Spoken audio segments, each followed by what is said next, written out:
Boa noite, ouvintes da Jovem Pan. Bem-vindo a mais um Sextou! O resumo da semana econômica no contexto certo. Essa semana foi marcada pela volatilidade e pela volta de aversão a risco. A Bolsa Brasileira acabou terminando com 1,3% de queda e terminou a semana aos 96.999 pontos.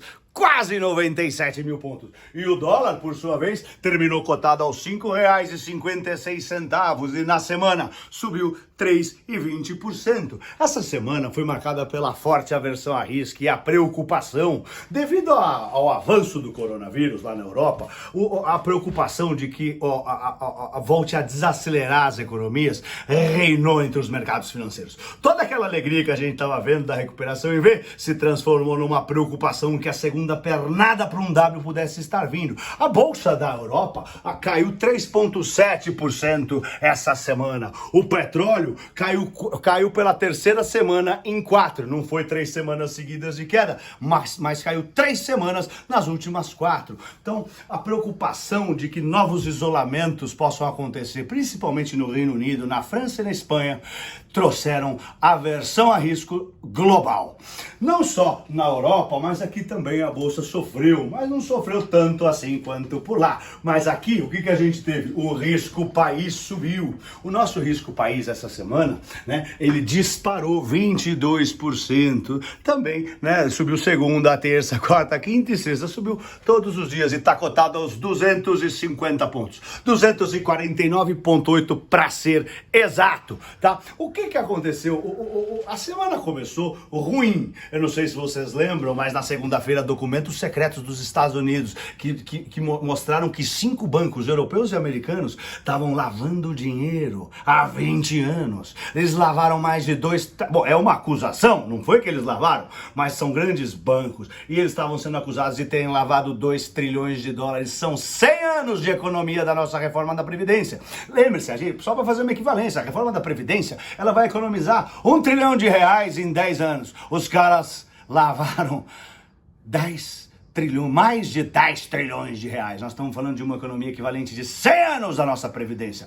É muito. Bom, o que mais? Vamos lá, deixa eu mostrar aqui eu separei os principais pontos. Vem cá, essa é minha assistente aqui. Vem cá, fica ali você. Ó, vamos lá. Bom, os documentos secretos foram gravíssimos no começo da semana, na segunda-feira. Essa aqui é a minha sala, desculpa o eco. O Covid-19 também foi muito forte lá na Europa e ameaçou fechar os mercados, tá ameaçando o isolamento social por lá. 3, e muito importante, as eleições americanas vão acelerar, as eleições vão ser no dia 3 de novembro, tá todo mundo já de olho nisso, né? A gente vai ver, vai ter debate, terça-feira tem debate, Trump e Biden lá nos Estados Unidos, vai pegar fogo, o Trump segue perdendo as eleições e o Biden tá na frente, o Trump vai fazer alguma coisa para virar. O que teve de muito importante essa semana também foi o Federal Reserve. O Jerome Powell, presidente do Banco Central americano, conversou, falou 3 vezes e ele só fala de um assunto, não tem outro assunto lá com ele. O único assunto que ele fala é estímulo monetário para aquecer a economia, para gerar emprego, né? Ele falou diversas vezes que os políticos americanos têm que se entender. Os republicanos, que é a turma do Trump, começaram falando que queriam liberar $1 trilhão. Os democratas, que querem entrar no lugar do Trump, estão na corrida presidencial, na corrida pela Casa Branca, queriam 3 trilhões e lá vai fumaça. Agora o Trump já aceitou pagar $1,5 trilhão e os democratas já aceitam 2 trilhões e 400. Esse é um jogo que vai se afunilar e deve fechar em torno de 2 trilhões. Mas inclusive foi isso que fez as bolsas lá nos Estados Unidos hoje subirem. Segura aqui. Fez as bolsas dos Estados Unidos subirem e deram um ânimo no final do dia, tá? Com ações de tecnologia puxando as bolsas para cima lá, na esperança de que esse pacote saia e que seja finalmente aprovado, porque sem esse pacote o emprego não vai voltar a crescer nos Estados Unidos. Outra coisa muito importante que foi dita essa semana e que teve repercussão muito positiva aqui no Brasil foi a ata do Copom. O presidente do Banco Central do Brasil, Roberto Campos Neto, falou e falou bem. Primeiro que eles fizeram, primeira coisa muito importante que teve a revisão do PIB para melhor. As expectativas do Banco Central é que o PIB brasileiro encolhesse 6,4% e eles melhoraram vai encolher somente, entre aspas, 5%. Mas isso animou os investidores da Bolsa Brasileira e a Bolsa subiu esse dia. Só que o presidente do Banco Central brasileiro foi mais longe. Ele disse também que o Brasil está começando a usar uma das ferramentas mais importantes para a política monetária, que é o Forward Guidance, que é quando o Banco Central avisa os investidores o que ele vai fazer com os juros lá na frente. E o presidente do Banco Central do Brasil falou: a preocupação, a gente não está preocupado que a inflação vai cavalgar, eles não estão achando que a inflação vai vir com força. Particularmente eu concordo com eles, mas não vem ao caso, a minha opinião não vale.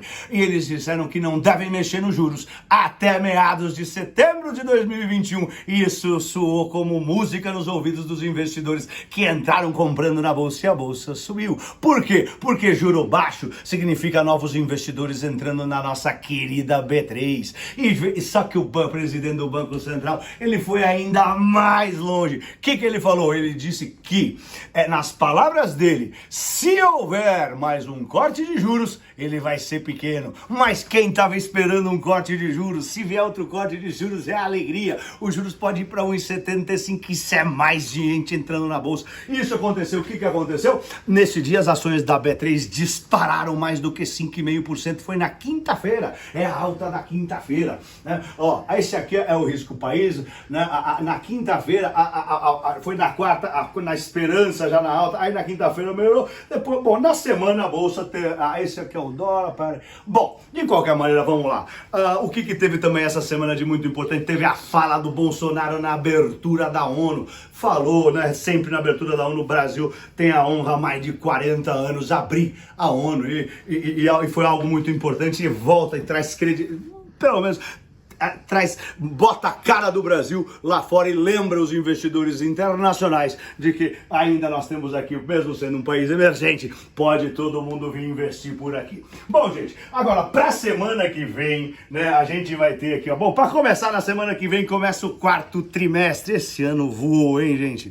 Esse ano voou, começa o quarto trimestre. Semana que vem vai ter o debate Trump e Biden. Esse debate eu não vou perder, eu quero ver. Mas a agenda tá pesada. Nossa senhora. Essa semana vai ter o IGPM, a inflação do aluguel. Na terça-feira vai ter o CAGED, né, que é o dado do desemprego, tá? Você vai ter o CAGED, desculpa, é só o relatório do emprego, PNAD contínuo, que é o desemprego, falei errado. Vai ter o PMI lá na China, os PMIs são os indicadores financeiros que medem a temperatura das economias. Vai ter o PMI de serviços e o da indústria, vai dizer pra gente como é que tá os serviços e a indústria da China. Vale lembrar, a China é a única economia que está melhorando no meio dessa pandemia do coronavírus que veio de lá, tá? Ou você na quarta-feira você vai ter o PNAD contínuo, que são os dados do desemprego agora. Você vai ter PIB dos Estados Unidos na quarta-feira, também dado muito importante. Vai ter o ADP, que é a prévia do emprego, porque o dado mais importante sai na sexta. Vamos falar já. Bom, na quarta-feira também vai ter estoque de petróleo nos Estados Unidos. E o estoque de petróleo é importante. A gente viu aqui, o petróleo está nesse limbo. Ele está entre a expectativa do pacote de estímulo dos Estados Unidos, que vai aumentar a demanda por petróleo, e também está contra o coronavírus, porque se você tiver o isolamento social e voltar ao confinamento das pessoas, ninguém vai dirigir, ninguém vai pegar avião, o petróleo vai afundar.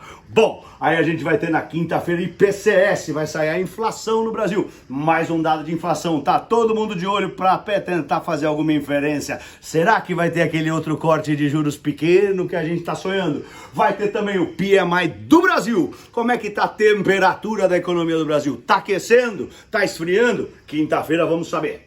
Vai sair também a balança comercial, mesmo sendo uma parte pequena do PIB do Brasil, lembrando que PIB é consumo, mas gasto do governo, né? E balança comercial e investimento privado, a balança comercial é uma parte pequena, mas com esse dólar e com esse preço da commodity, a balança comercial do Brasil está aumentando. Vai, Torinho!